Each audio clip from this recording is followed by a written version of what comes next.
Good evening, my friends. Welcome to this evening's live stream presentation here on the Tattooed Historians Facebook, YouTube, and Twitter pages. I'm so excited to have you all here hanging out in the chats and being a part of tonight's conversation. This is one that I've been really waiting for, and I hope that many of you have been waiting for as well. And you're curious about this, especially for my American followers and American friends, because we don't get to hear a lot about what the Canadians did at D-Day, sadly enough. It takes a lot for us to learn what we did on D-Day, but it's nice to be able to talk about our Canadian friends on this evening's broadcast. And tonight, I have the executive director at the Juno Beach Centre Association, my friend Alex Fitzgerald-Black. Alex, how are you, my friend? I'm doing great tonight, John. Thanks. I am so happy that you have beat COVID and you're back up to 100%. Absolutely. Yeah, those inoculations really do help. Yeah. Each one of them has put me down, but I'm ready for my fourth. So, as I said, Alex is the executive director of the Juno Beach Centre Association and author, historian, and so much more. And Alex, I would like to know, I always start this way, where did this spark of curiosity for history begin? Yeah, well, for me, I was born in 1989, so, just before the end of the Cold War and everything. But when I was kind of entering my early teens, if you will, entering the kind of high school years and those formative years, that was the time of, Saving Private Ryan, the time of, Band of Brothers, and, a lot of that American, culture that comes across the border into Canada. And so that was a big part of, what got me my interest in the Second World War. I also say my dad was really interested in conflict and in the Second World War and the Vietnam War. I mean, he had grown up as a Canadian kind of in the Vietnam era. He really inspired me to, follow this sort of path, but certainly, those big, films and the miniseries Band of Brothers really sparked my interest. Mm-hmm. And it's interesting. I think the Juno Beach Centre itself also sparked my interest in some way, because I think as a Canadian, I was wondering, we hear all this stuff about all the great things the Americans did during the Second World War. And well, we were involved a little earlier than they were. So, what did Canada do?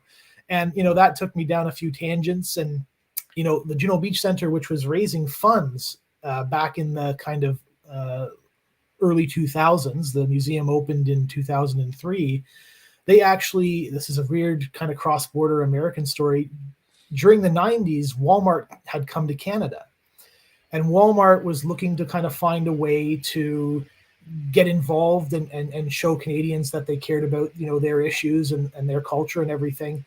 And our founder, Garth Webb, who is a Second World War veteran who landed on D-Day, actually went to Walmart Canada CEO's office near Toronto and kind of demanded to see the CEO and asked, will they please support, the Juno Beach Centre? And, who's going to say no to an elderly Second World War veteran, right? And right.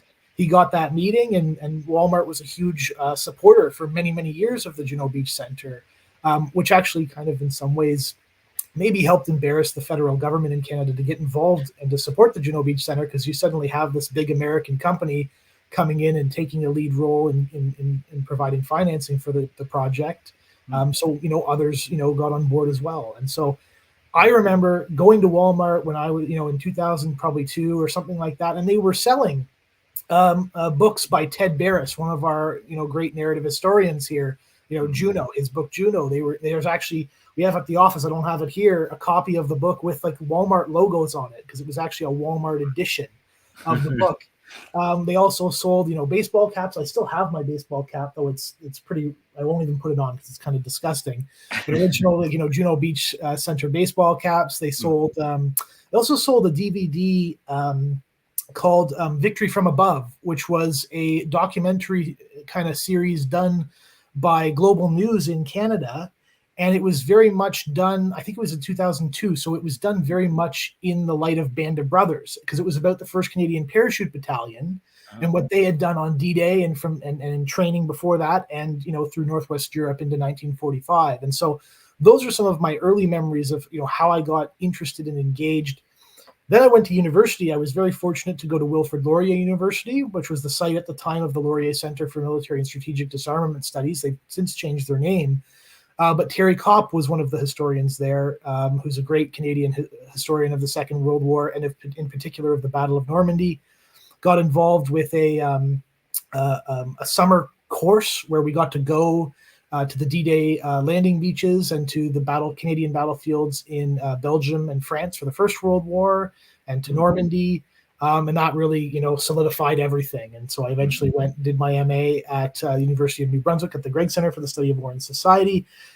Studied a different D-Day, studied Operation Husky actually in that. But the Second World War was always my passion, and I was just looking into a subject that fewer people know something about, I suppose. And then I went down. I went into management consulting for a little while. I was a researcher for a small management consulting firm. Decided I wanted to get back into history again. Went to the Western Public History MA program at the University of Western Ontario, or Western University, and ended up landing a internship at the Juno Beach Centre Association back in 2018. And that was, I was really fortunate to have that opportunity and, be there to help them work things up for the 75th anniversary of D-Day in 2019. And then, step forward a few years later in a pandemic, almost a full pandemic later, maybe, I don't know when this thing's going to end. Right. And I'm the executive director of the association in Canada. So it's been quite a ride the last few years. That's quite a quick rise to, it's like that's an amazing rise to the executive directorship. That's awesome. Well, and it's a real privilege to be in the position, because look, there's no other organization like us in Canada. We're an association, a charity that owns a museum overseas in France. Right. And, there's not, there are Canadian museums that cover the Second World War in Canada. There's, of course, the Great Canadian War Museum in Ottawa, and there's plenty of regimental museums across the country. There's, the Canadian Warplane Heritage Museum in Hamilton. There's a whole bunch of aviation and naval museums across the country too. But none of them are really, with very few exceptions, none of them are really focused on the Second World War, right? If you're a regimental museum, you're focused on the entire scope of that regiment's history. The exceptions would be something like HMCS Sackville, which is a corvette in Halifax, or HMCS Haida, which is a destroyer in Hamilton Harbor.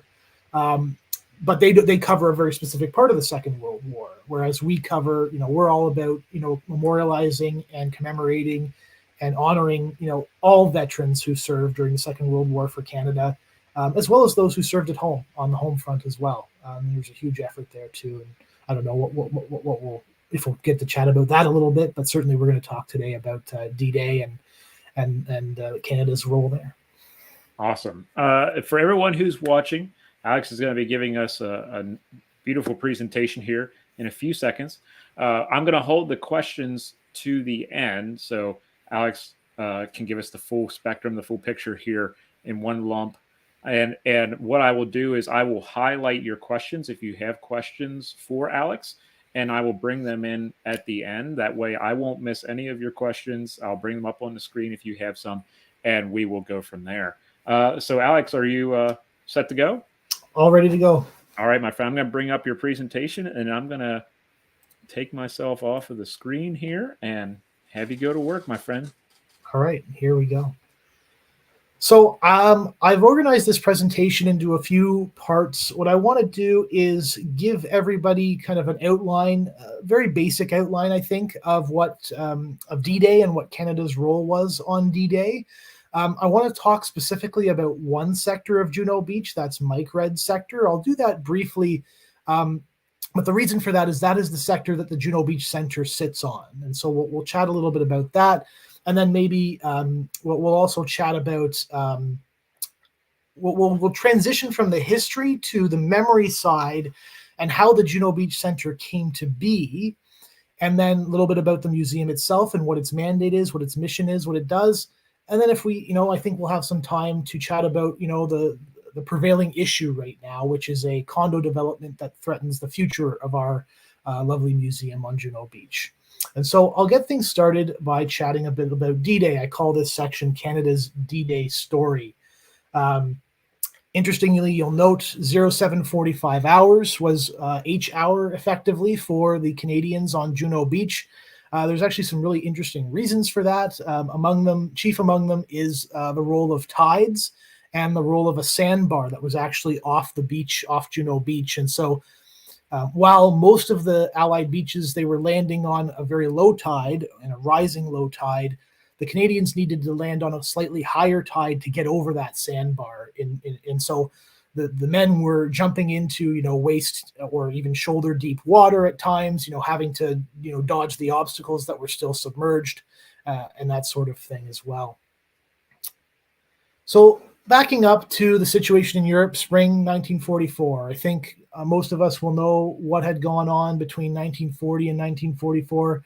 The war had begun in September 1939, and then, quickly followed by the Phony War. But the Germans had a great victory in 1940 when they struck west into France and through the Low Countries and managed to push, essentially trap the British Expeditionary Force at Dunkirk and eventually defeat the German army in battle as well.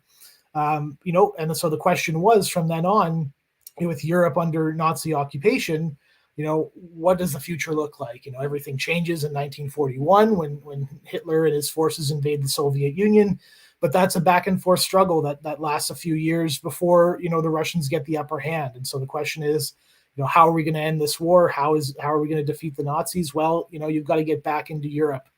This map shows mid-1944, right before kind of the D-Day landings.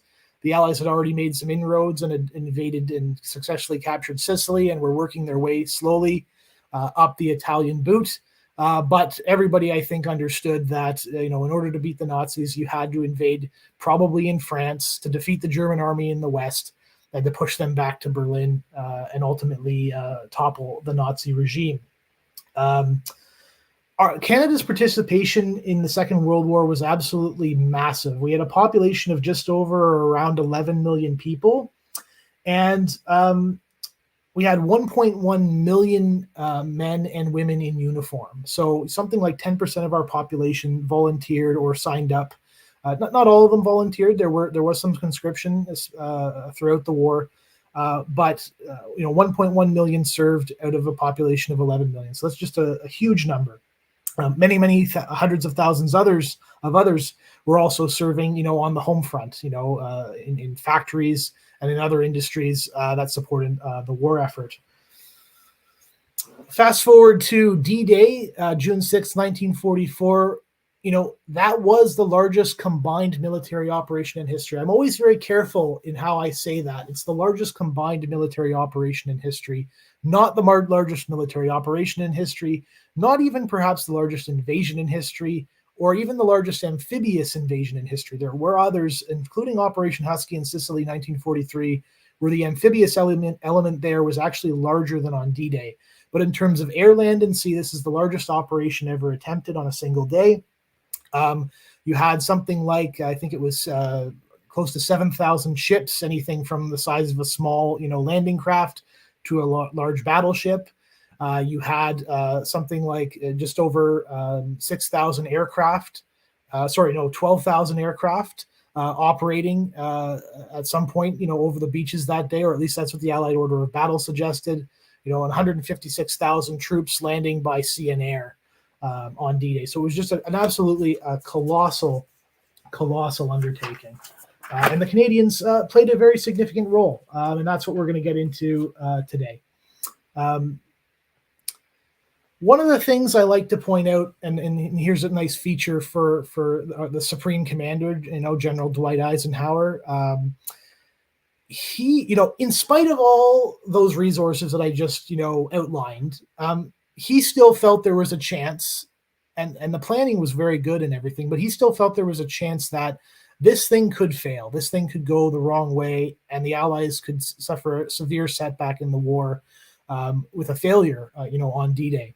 And so he wrote this note, and he wrote, "Our landings in the Cherbourg, Le Havre area have failed to gain a satisfactory foothold, and I have withdrawn the troops. My decision to attack at this time and place was Well, I gotta make sure I can read this. It's hard with the cursive. I'm trying to remember the actual note. Um,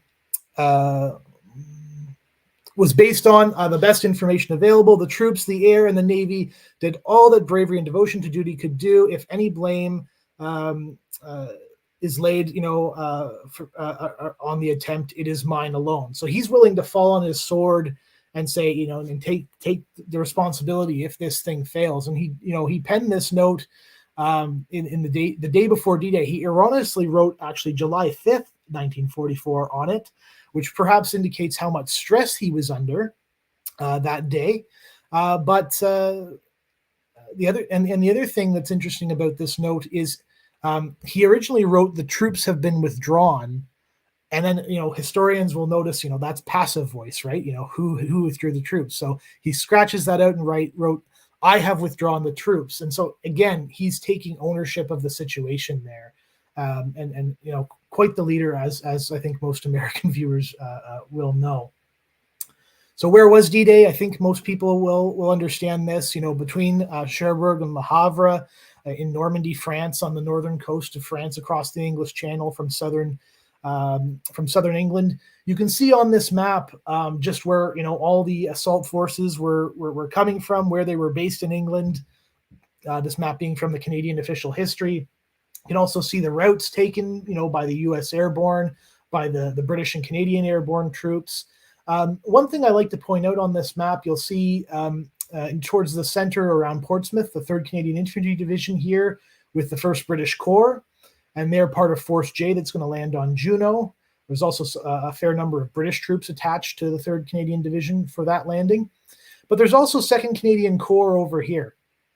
I think it's fairly common, especially in American circles, to understand that, the big role that Patton played in the deception plan to foil, German efforts to, concentrate their defenses, essentially. So Patton had the fictitious 1st United States Army Group, which was supposedly kind of based in this area.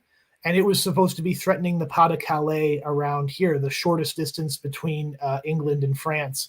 And interestingly enough, the Canadians played a significant role in this deception effort because our 2nd Canadian Corps, which had 4th Canadian Armored Division and 2nd Canadian Infantry Division in it, was actually assigned to the 1st U.S. Army Group for that deception. And actually, in Operation Quicksilver, they did a lot of work to try to convince the Germans that the Canadians were part of a buildup for that, second effort at Calais, essentially, even when the invasion had already, concluded. So it's a little known part of Canada's role on D-Day is, even though there were plenty of troops back in England waiting for deployment to Normandy, they were still helping their compatriots, on the beaches and in France early on by trying to keep the Germans guessing as to what the Allies' next move would be. Quick outline of, I think, what will be familiar for most people, the 82nd and 101st Airborne Division landings, the British 6th Airborne Division landing on the eastern flank. Basically, their job was to secure bridges, destroy certain bridges, secure other bridges, so that the Allies had control over the canal and the Orne River, make sure the Germans couldn't mount a counterattack from that direction, also to kind of, sow chaos and confusion. But in particular to kind of serve as a blocking force for that area. There were about 500 men from the 1st Canadian Parachute Battalion involved in this operation on D-Day. A whole bunch of Canadians also flying, transport aircraft delivering those troops as well. And it's those are the first Canadian troops to see combat, on D-Day were the Allied airborne troops. You have the American beaches at Utah and Omaha, the British beaches at Gold and Sword, and the Canadians between those two British beaches at Juno Beach here. Here is a closer or a larger blown up map of Juno Beach. You can basically see it's about an 8-kilometer long beachhead, again, between the British at Gold and the British at Sword. The 3rd Canadian Infantry Division was the assault division, which also had attached to it the 2nd Canadian Armored Brigade, which they actually drove, many of them, not all of them, drove duplex drive Sherman tanks, and these Sherman tanks were pretty much all made in the United States. very important part of D-Day is understanding that a lot of this material is coming from North America, in particular the U.S., and certainly plenty of it was coming from Canada as well. The artillery units the Canadians landed with on D-Day also had M7 Priest, which is a self-propelled 105 millimeter gun that the Americans produced and gave to the Canadians for D-Day. Eventually, those units gave up those vehicles, but because they were self-propelled, it meant that it was a gun that didn't have a separate gun tractor. It had its own, basically on a tank chassis, and could move itself. And so that was much more convenient and mobile for D-Day. But there were two assault brigades, the 7th Canadian Infantry Brigade and the 8th Canadian Infantry Brigade. The 7th Brigade landing in the west and the 8th Brigade landing in the east. All of these forces were supported in particular by British troops, including specialized armor from both the Royal Marines and the Royal Engineers as well. So we cannot forget there were about 14,000 Canadian soldiers landing on Juno Beach on D-Day and about 7,000 British troops. So about 1/3 of the troops that landed on Juno Beach on D-Day were British. And so we try to acknowledge that and don't forget that, even though it was a primarily Canadian operation on Juno Beach. We're going to get involved closely with the Royal Winnipeg Rifles with A Squadron of the 1st Hussars. But as you can see, there's a number of units that are landing here in the assault formations. The Canadian Scottish Regiment from British Columbia, the Royal Winnipeg Rifles, obviously from Winnipeg, Manitoba. The Regina Rifle Regiment was from Regina in Saskatchewan. You had the Queen's Own Rifles with B Squadron of the Fort Garry Horse. Queen's Own Rifles are from Toronto, a very famous battalion from Toronto. Fort Garry Horse from Winnipeg. And the North Shore Regiment, the North Shore New Brunswick Regiment, with C Squadron of the Fort Garry Horse landing between Bernier-sur-Mer and Saint-Aubin-sur-Mer. The terrain in front of Juno Beach is really quite interesting and perhaps a little different than what you're kind of used to seeing for like Utah and Omaha beaches. Very much built up areas. Certainly there were areas in between these towns, but it was very, very quickly in many areas they were getting involved in urban combat quite quickly. Very large seawalls that had to be scaled in many cases. I think we might have a photo later of what some of those seawalls looked like.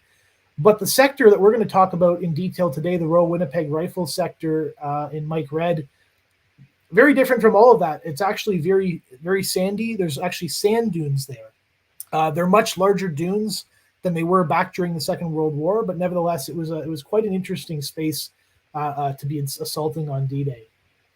So to give you an idea of the scale and the cost to Canada for D-Day, as I said, 21,000 troops landed on Juno Beach. About 2/3 of those were Canadians, and about 1/3 of them were British. The Royal Canadian Air Force, which was a massive undertaking during the Second World War, we had 39 different squadrons committed to this operation. Those squadrons lost about 7 aircraft, and 22 Canadian airmen were killed. Now, interestingly enough, those airmen, many of them were not serving in the Canadian Air Force squadrons, but rather were serving in Royal Air Force units as well. And so there were Canadians both within those 39 squadrons and within, honestly, the perhaps hundreds of other British and Commonwealth squadrons that were engaged on D-Day. The Royal Canadian Navy made a huge contribution on D-Day. There were 61 major warships, anything from the size of perhaps a minesweeper to a destroyer. Didn't have anything larger than a destroyer for Canada on D-Day. Did have some infantry landing craft ships. Those are, for the landing craft and the landing vessels. Interestingly enough, I think the numbers, at least our official history of the Navy, indicates that there were actually more Canadian major warships. Again, anything from a minesweeper to a destroyer. More Canadian warships there on D-Day than there were actually U.S. Navy warships on D-Day. Now, the U.S. Navy had probably more sailors there because they had a lot of landing craft that they were crewing. They also had, big battleships and cruisers, which the Royal Canadian Navy did not have. So I won't take that credit away from them, obviously. But it's just very interesting to note that the Canadians, had a significant amount of warships there making up the Allied flotilla. Another thing to mention about the minesweepers, and there's a memorial to this on Omaha Beach.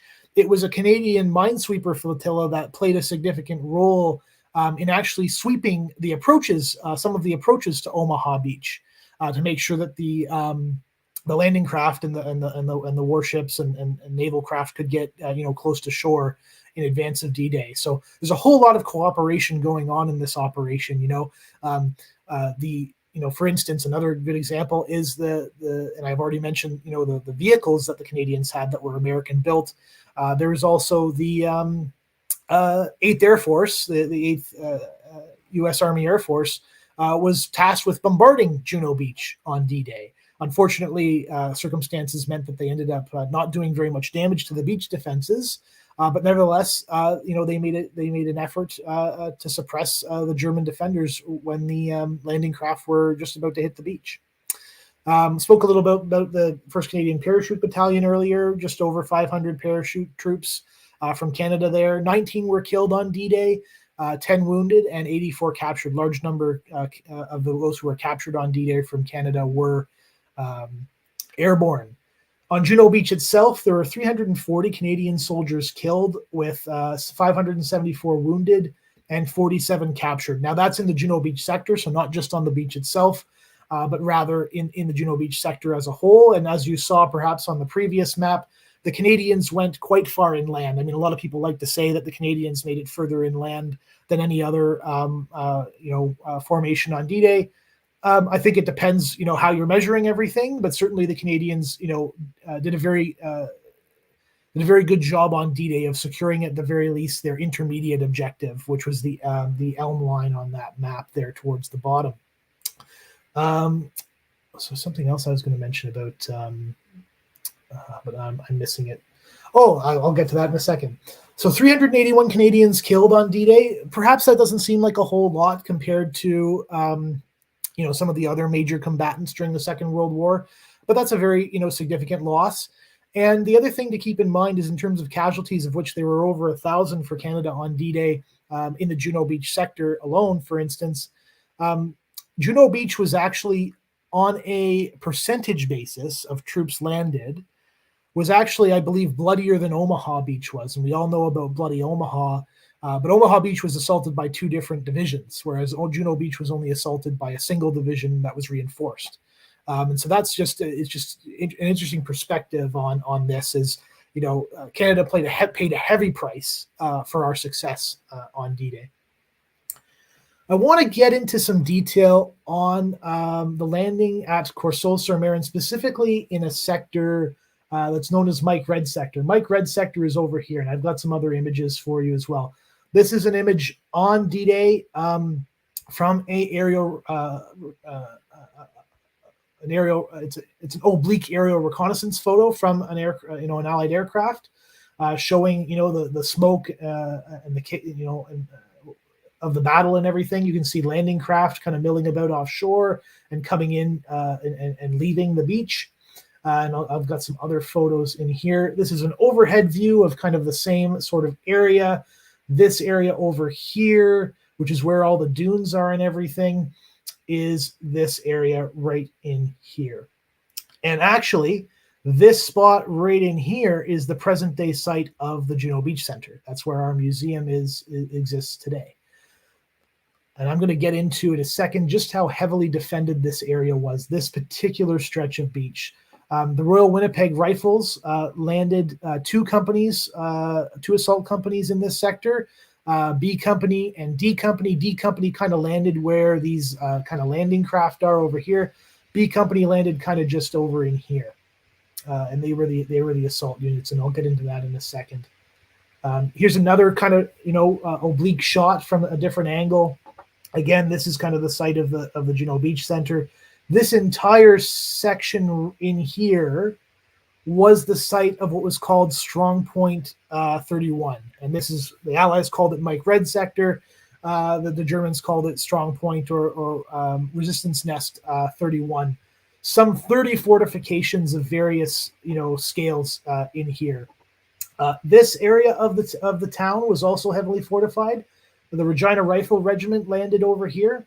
and also suffered some fairly heavy casualties. But I'm going to get into the story of B Company, which landed kind of along here on D-Day. So Strong Point 41 was part of the most heavily defended area of the Anglo-Canadian landing sector. And really, this entire area here is what we're talking about, both sides of the river, both the town and the dunes area. This is together perhaps one of the most strongest positions the Canadians or the British assaulted on D-Day. The German defenders were the 6th Company of the 736th Infantry Regiment of the 716th Infantry Division. So that was a static infantry division, but they had very pretty good positions, and they knew the ground very well. They were led by Captain Grote and had 30 fortifications to fight from, which included positions for a 7.5 centimeter field gun, 2 5 centimeter anti-tank guns, at least 6 concrete machine gun posts and other machine gun posts, and mortar teams with carefully registered plots.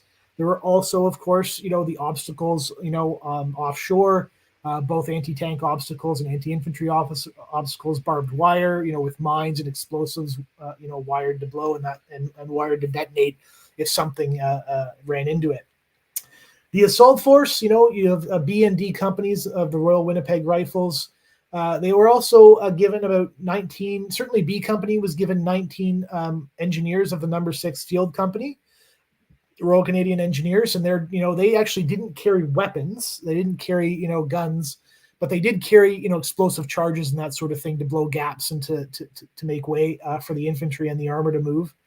They had armored support from A Squadron of the 1st Hussars. The 1st Hussars were from London, Ontario, and perhaps the Sarnia area as well, just across the border from Michigan, with approximately 16 duplex drive tanks. I think it was 19 duplex drive tanks. I don't know why I have a 6 there. It might be there's a number of them didn't end up making it to shore. I think there was 19 tanks in the squadron in total.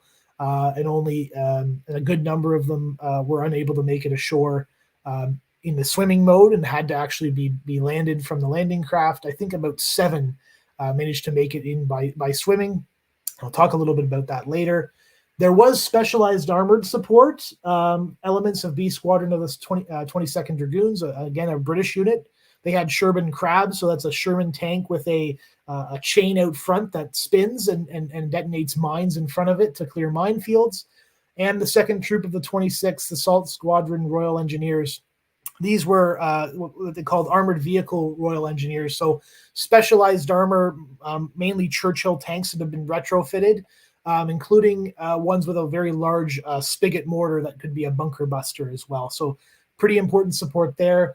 There was also the Royal Marine Armored Support, which came with elements of the 2nd Royal Marine Armored Support Regiment, and they were in Centaur tanks with a big, I think it was a 90 millimeter gun, again for attacking, dug-in enemy positions and emplacements.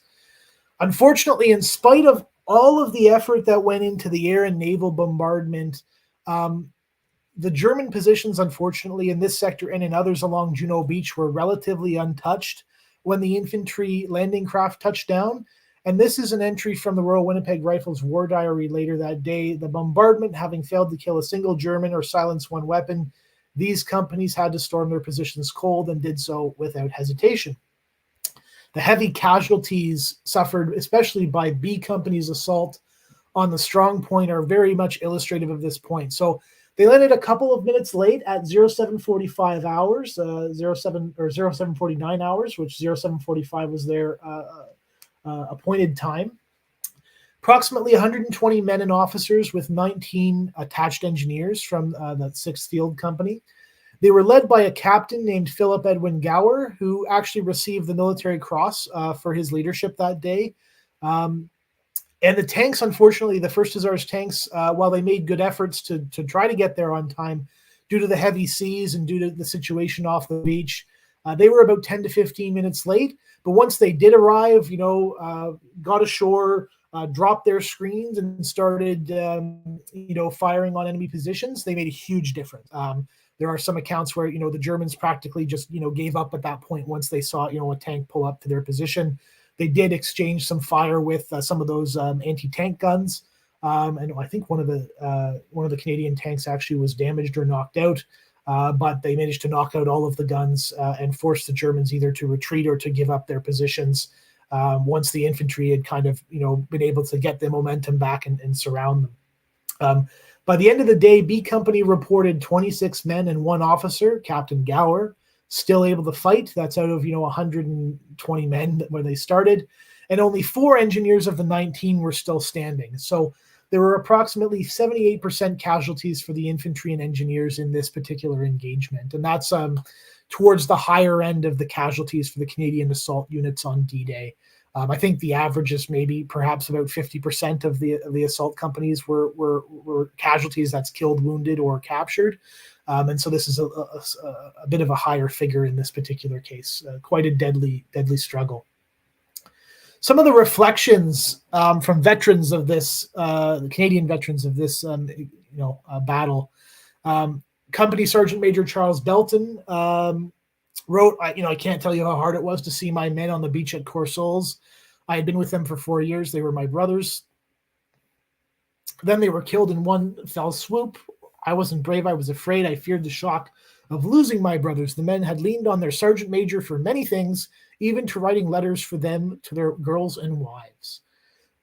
So he was heavily affected by the loss that day for sure. Guys he had trained with probably for, again, he says 4 years in some cases. Lieutenant Neil Tiger Mustard of the 6th Field Company Royal Canadian Engineers. I missed a C there, unfortunately. He was not at Mike Red Beach. He was actually with the Reginas on the beach next door. But one of his sergeants was with the Winnipegs. And this is what he wrote about everybody's experience in his unit. To make a long story short, it was a bloody slaughter for our number 2 platoon. I'm not too proud of it. That is the actual landing. Our casualties were very high. Lieutenant Mustard noted that the assault engineers perhaps were not really well chosen for assault engineers. I mean, these were tradesmen. These were people, who before the war, had trained in various trades, and that was their experience, and that was what they brought to the Army. And they didn't actually get the same assault training, or at least not enough of it, as the assault infantry. And in many cases, they were not able to keep up with the infantry and took heavy casualties as a result, though their casualties were, at least in the Mike Red sector, about the same proportionally. And they also, they went ashore without any real weapons, right? They had some explosives, but they would have to pick up rifles, either German rifles or a Sten gun or a Lee Enfield that one of the Winnipegs lost during the landing. Sergeant S.E. Johnson, also of B Company, Royal Winnipeg Rifles. There are so many people that I think of and about who conducted themselves in a manner second to none. And that's the underlying thing. I think everybody who knows the story of Omaha Beach or Utah Beach will understand as well that it was bravery that carried the day that day, in spite of everything, in spite of all the support and all all the aircraft overhead and the naval guns firing in support. In fact, the Canadian artillery in their Priest self-propelled guns were firing from the decks of their landing craft on the run in. But, at the end of the day, it came down to, the infantry to do the job and, with some support from the armor when it did manage to arrive. So a couple slides on this sector today, and this is a good example of kind of the area in which the Juno Beach Centre exists. So the Juno Beach Centre is here on the map, and you'll see all along the coast, there are still plenty of those fortifications to visit and to see. Now, many of these fortifications have been swallowed by the sand dunes, which have grown over the years, but you can still access a number of them, including these 2 bunkers here, which I'll talk about as well. But this one here is an observation bunker, and this is Captain Grote's command post on D-Day. And we actually give our guides, our Canadian guides, actually give guided tours of those fortifications. For people who come and visit the museum.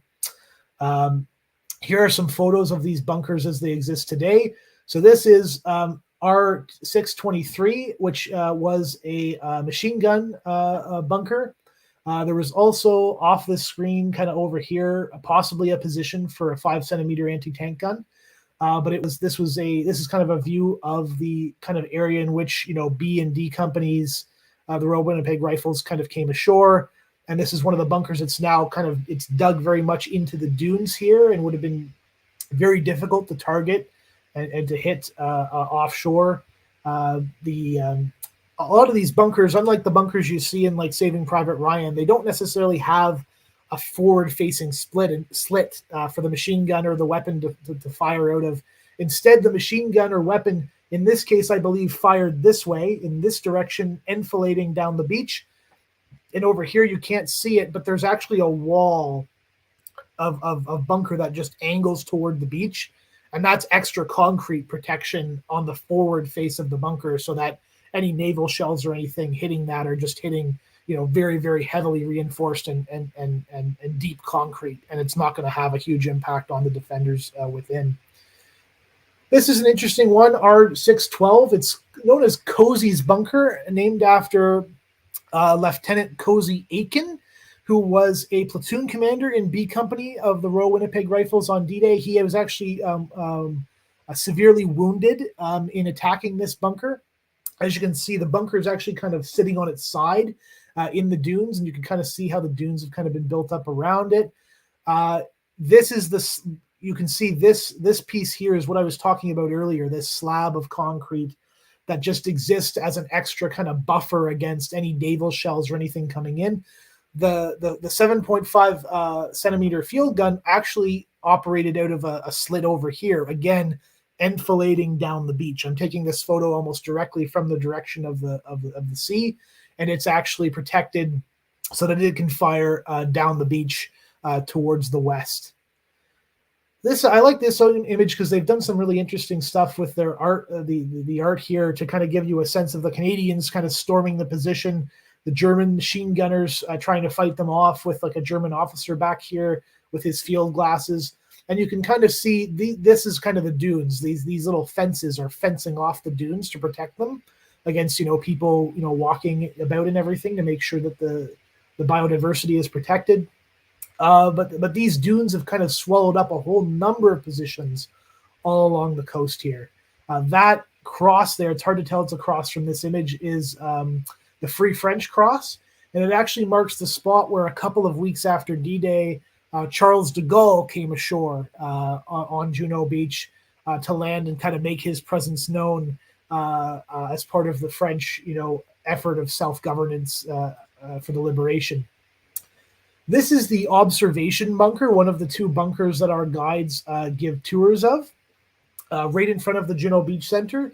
This was very much built into the dunes, and these dunes here, the ocean is, or the English Channel, I should say, is beyond this wall of dune here. All of these bunkers and everything were actually much closer to the beach in 1944, especially at this end of Mike Red's sector. These, you know, right now it looks like the observation bunker isn't in a very good position because the dunes are in the way. But during the war, the high water line actually came up very close to this bunker. And so it was a good position from which to observe, you know, the enemy from a secure position. And it was connected by a covered trench that ran to Captain Grote's command post as well, so that they could kind of relay information and that sort of thing. This is a Tobruk, which is just quite close to where the observation bunker is. You can kind of see in this case, it's been very much covered by the dune as the dune is built up over the decades. Very small, you know, little bunker position, probably the location of an MG-34 or an MG-08 on D-Day. And again, the water line actually came almost right up to this bunker on D-Day. And so it was right there on the water line. Another really interesting bunker. This one is a position for a 5 centimeter anti-tank gun. Once again, it actually has. You can see this is one side of it, and this is the other side of it. It has an opening here and an opening here, so that gun could actually be traversed to fire either east towards the beaches in front of the main town of Courseulles, or west down Mike Red's sector. And so this was a pretty critical position for defending the entrance to the port, which is right along here, right along there. So This is the great thing about, the Juno Beach Centre. It's literally in, what's called Juno Park, essentially, is connected right to it, where people can go and check out, these fortifications. Just to summarize the Battle of Normandy for Canada, and it lasted, 76 days. 2 German armies were destroyed, the combat power of nearly 40 divisions, so a huge military defeat for the Germans. Huge casualties, which we don't even have a very good firm number on, anywhere between 300 and 450,000 killed, wounded, or missing, mostly captured. Allied casualties, 209,000. This was a very, very bloody battle, the Battle of Normandy. Very much could easily be compared to some of the worst battles on the Western Front in the First World War in terms of the amount of casualties per day. I also like to include the airmen as well, and this includes both airmen killed during the battle from June 6, 1944 to middle or end of August 1944, and the Allied airmen, American, British, Canadian, and others who were killed in the months leading up to D-Day to prepare the way for the invasion. Canadian casualties, killed, wounded, missing, amounted to just shy of 19,000 for the 76-day campaign. This is mainly Army and Air Force casualties, I think, together. Nearly 5,500 Canadians are buried in Normandy. We lost in the Second World War about 45,000 Canadians during the Second World War, and in the span of just 76 days, 5,500 Canadians killed. To give you kind of a comparison, the Canadian Army was in Italy in similar strength from basically mid 1943 to March or end of February 1945. So almost 2 full years, or at least a year and a half. And the Canadian casualties in the entire Italian campaign are actually quite comparable to that. I think it's something like 20,000 Canadian casualties overall, and around 6,000 or so Canadians killed in the entire Italian campaign. So this was a very, very bloody battle, for all of the Allies, but certainly for Canada as well. After Normandy, the Canadian Army formed, actually had, because part of the Canadian Army was in Italy. So our 2nd Canadian Corps was with the 1st British Corps, working together to liberate the Channel ports. So Le Havre, Boulogne, Calais. They ended up screening Dunkirk, Ostend, and eventually working our way towards the Scheldt. And there's a very significant fight in the Scheldt that happened after, Operation Market Garden and that attempt to get into Germany, that Canada played a huge role in and actually managed that battle. And it might have been one of our proudest moments of the Second World War, I suppose, or certainly one of our most important battles to secure that Channel port so that the Allies could have the supplies they needed to drive into Germany and win victory in the Second World War. Interesting. I'm going to switch a little bit now to the memory aspect and why the Juno Beach Centre came to exist. So, in that sweeping drive of September 1944, Matthew Halton, one of our famous war correspondents, went to Vimy Ridge, and when he was there, he was reflecting on all of the battles that had just happened in Normandy and all the names of the towns that had been liberated and ultimately, in many cases, destroyed. And he wondered, how Canadians were going to remember a new generation of a new war generation. Or are they going to build something like Vimy Ridge? Because Vimy Ridge existed, the memorial that you see on the screen existed before the Second World War. Were they going to build something on the road from Caen to Falaise, which is the major battle area the Canadians fought in July and August of 1944? And ultimately, unfortunately, Canada didn't, as a nation, I would say, didn't do a whole lot to memorialize our effort in Normandy. Individual units and individual regiments certainly remembered and certainly memorialized and created memorials. Most of the beaches on Juno and the sites of the regiments landing there have a small memorial to that unit. But there was nothing there that really told the Canadian story. And so when our founder, Garth Webb, in the 1990s, as many veterans were doing, went back to Normandy to visit the old battlefields. He very quickly realized there was very little there that commemorated the Canadians or told the overall story of what Canada did during the Second World War, and especially in Normandy. And so he had this vision, came up with this vision to build the Juno Beach Centre, and he got together a group of Second World War veterans, grew that group, and their families, and raised, something in excess of 10 million Canadian dollars to build this site. And that is, a huge part of the legacy that they've left for us is this museum to make sure there's always a place for Canadians to return to understand and to remember, as well as for the local population and Europeans and perhaps Americans, if they visit, to learn a little bit about what Canada did during the Second World War. So again, I said, they raised $10 million in Canada and France, and the museum opened in June 2003, 1 year before the 60th anniversary of D-Day. And since then, the Juno Beach Centre, has existed for the last, 18, I think it'll be 19 years as of this June. And it's started to be part of a way to shift the way Canadians remember the Second World War, or provide more emphasis for our remembrance of the Second World War in Canada. So our great historian, Tim Cook, who wrote The Fight for History just a few years ago, wrote that the Juno Beach Centre has become a place to remind the world that Canada fought alongside Britain and the United States at the sharp end of the liberation of the oppressed peoples of Europe. Our guiding principles, a piece of Canada in Normandy, open and accessible to all. We're especially focused on youth education there. Unlike many museums in Normandy, we have a youth circuit that allows children and young people to go through the exhibition to learn in kind of a gamified way. It's a place of discovery, reflection, and emotion, absolutely. And it's a museum and center Canadians are proud of that helps Europeans better understand Canada's contribution to the Second World War. I mean, our biggest audience is, of course, Canadians before the pandemic, and hopefully Canadians as international travel returns.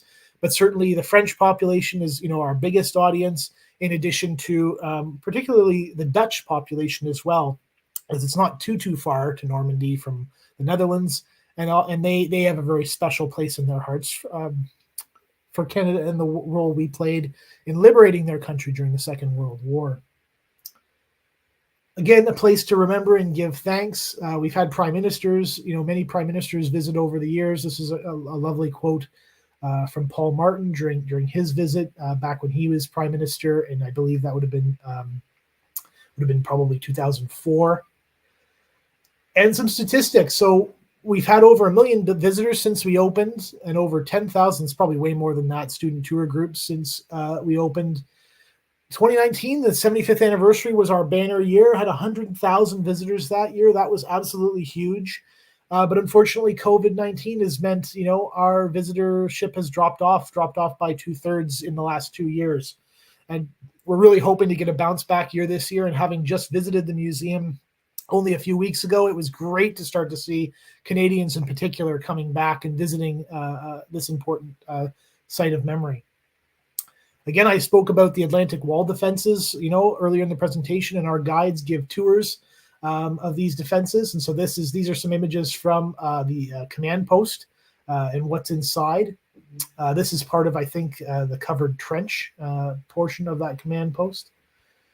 And it's very important to our veterans who founded us, who unfortunately most of them are no longer with us, that Canadians are greeted, and visitors are greeted by Canadians, and by Canadians who were, around the same age they were when they first visited Juno Beach in 1944.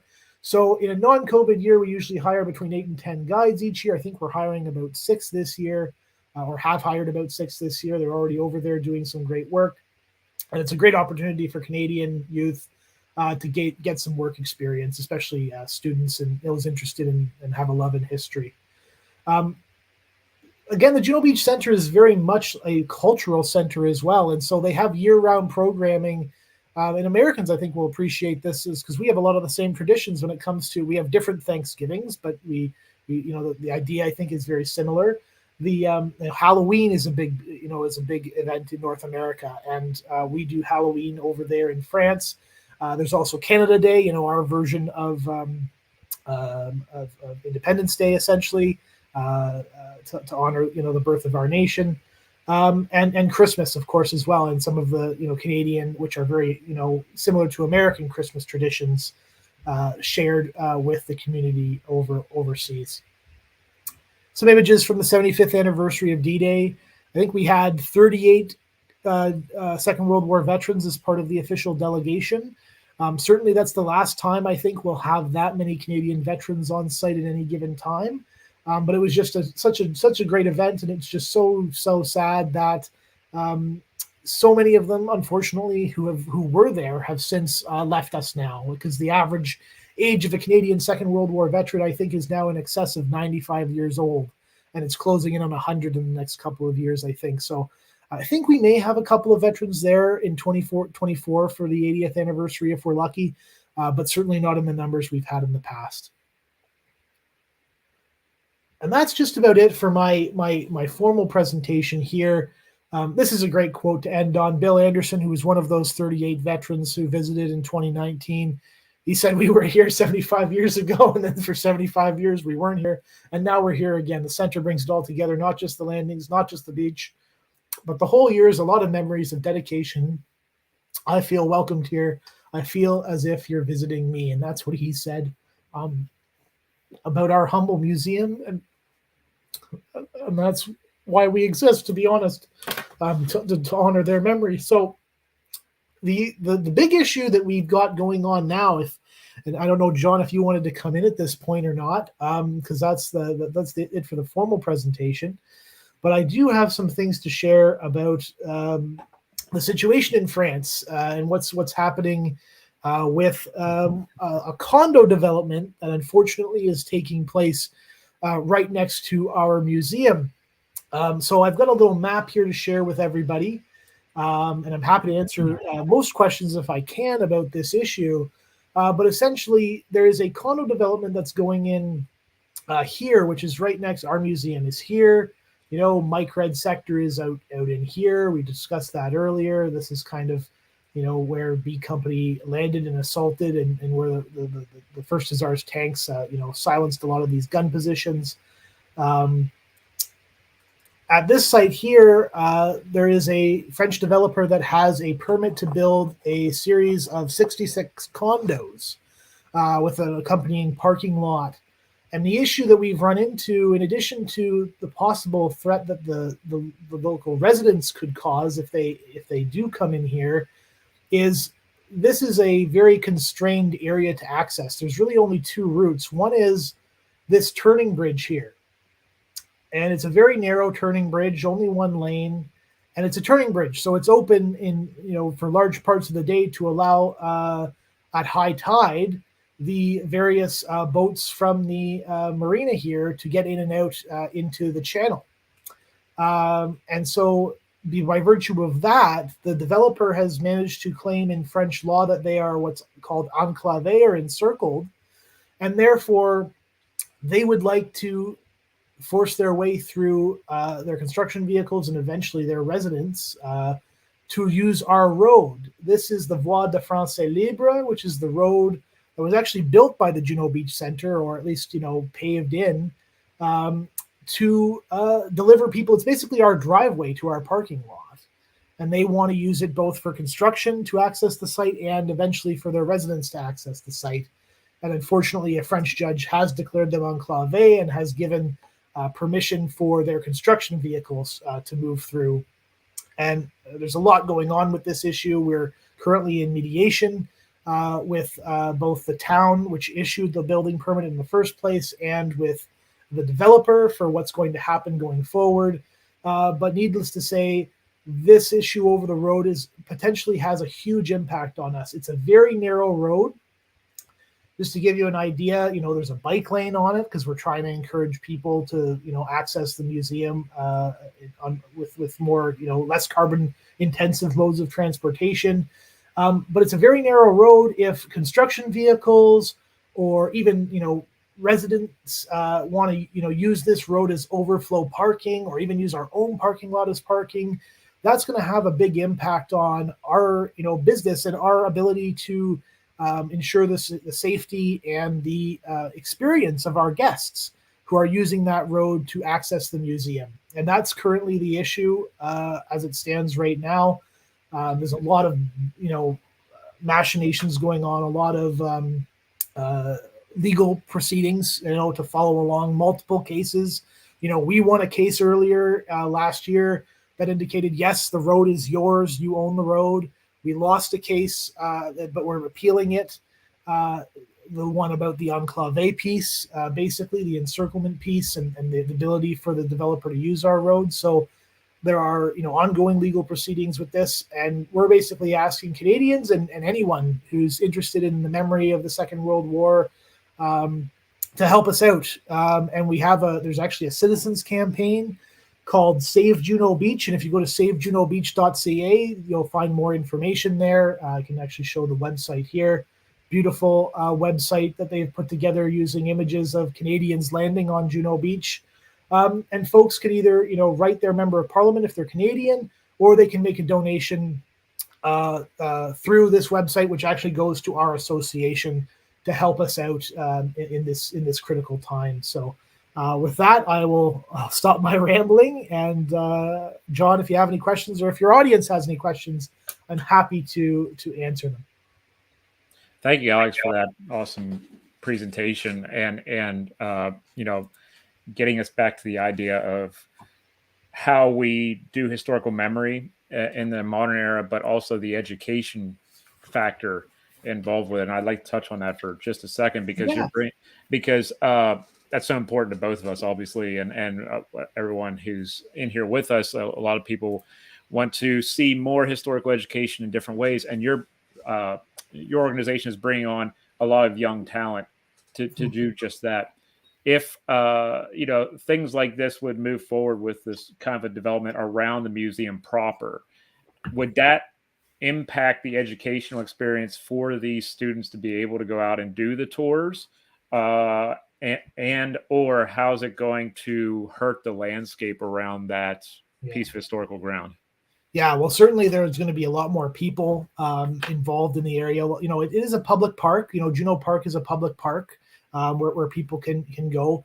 But the issue is, there's a lot of there's the access issue, but also in terms of that is actually, I just actually had a conversation today, I should say, with a major educational group, tour group from Canada.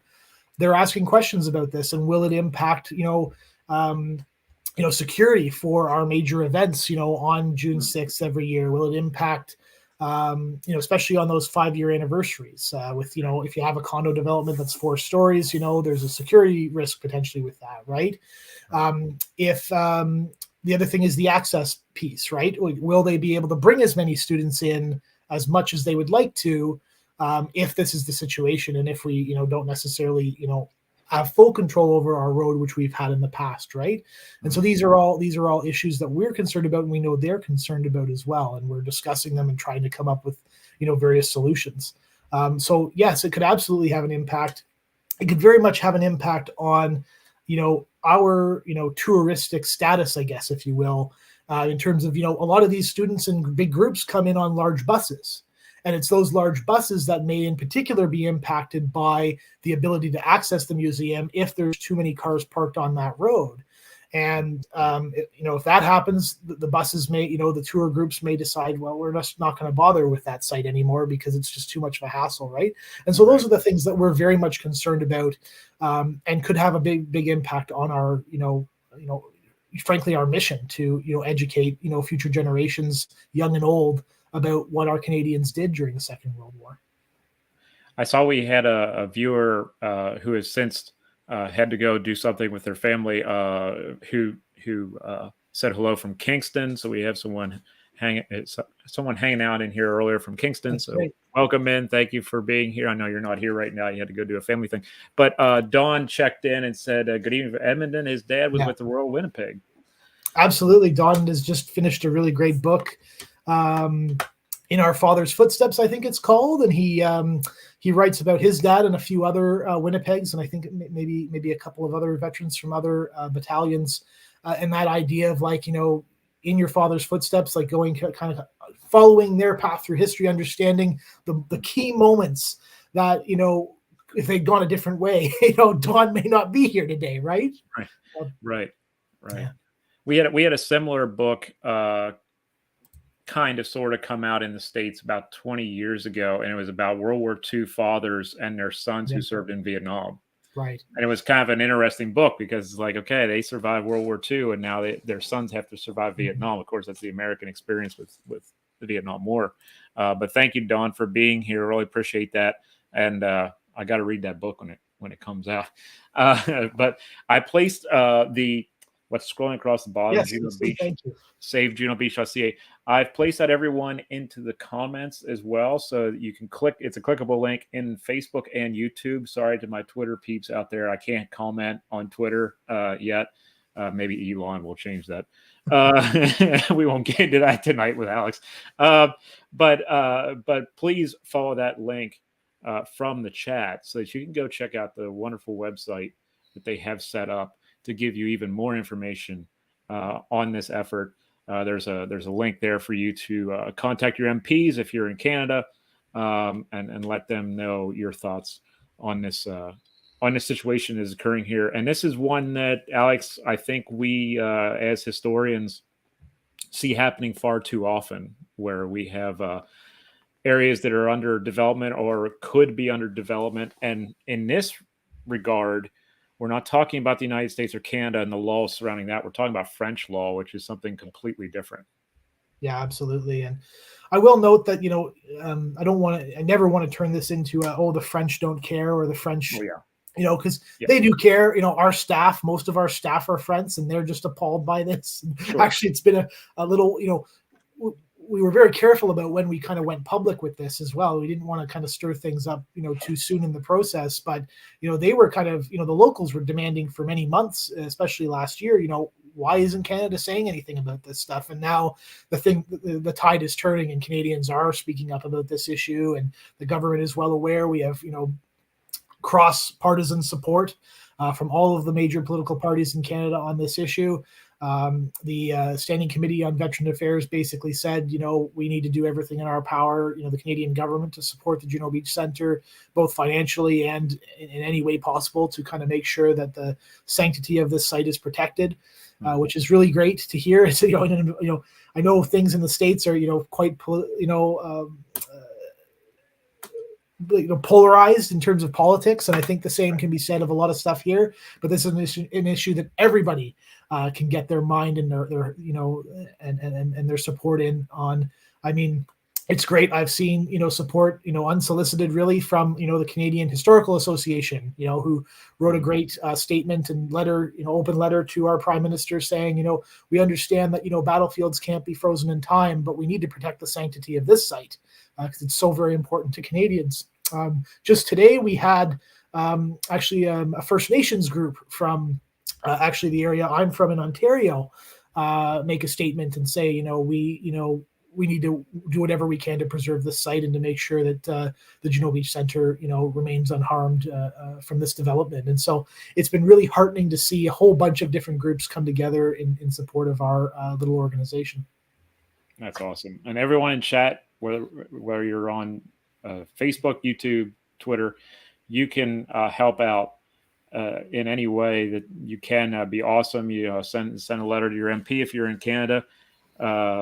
Heck, we could probably do something here in the States and try to get something going. Just be like we can help in any way, because we definitely understand when historical sites are being threatened in some form or fashion, especially with traffic issues and stuff like that. That's something we definitely understand here. So please keep that in mind.